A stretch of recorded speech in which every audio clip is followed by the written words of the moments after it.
വേദഭാഗം വായിക്കാൻ ആഗ്രഹിക്കുന്നു. ഗലാത്യ ലേഖനം 6-ാം അധ്യായത്തിന്റെ 14-ാം വാക്യം. ഗലാത്യ ലേഖനം 6-ാം അധ്യായത്തിന്റെ 14-ാം വാക്യം നമുക്ക് ഏറ്റവും സുപരിചിതമായിരിക്കുന്ന വാക്യമാണ്.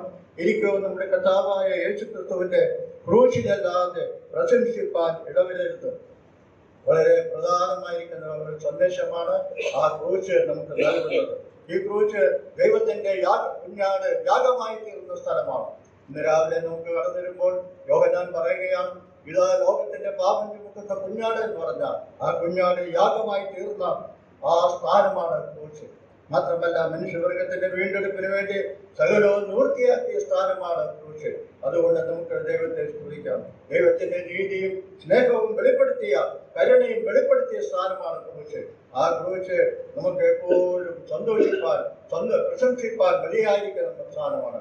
മാത്രമല്ല, ഭാവിയായിരിക്കുന്ന മനുഷ്യനെ അഭയസ്ഥാനമാണ്. പാപത്തിന് പരിഹാരം കണ്ടെത്തിയ സ്ഥാനമാണ് ക്രൂശ്.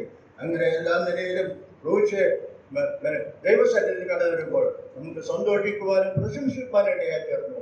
ആ ക്രൂശിൽ മരിച്ച കർത്താവ് നമ്മുടെ പാപങ്ങൾക്ക് പ്രായശ്ചിത്തം വരുത്തി. അവൻ മരിച്ചു, അടക്കപ്പെട്ടു. മാത്രമല്ല, ഉയർത്തുന്നതിൽ ജീവിക്കുന്ന കർത്താവായിരിക്കാൻ നമുക്ക് ഭക്തിയോടെ ആരാധിക്കാം. ദൈവത്തെ മഹത്വപ്പെടുത്താൻ ദൈവനാമം മഹത്വപ്പെടുവാണ്.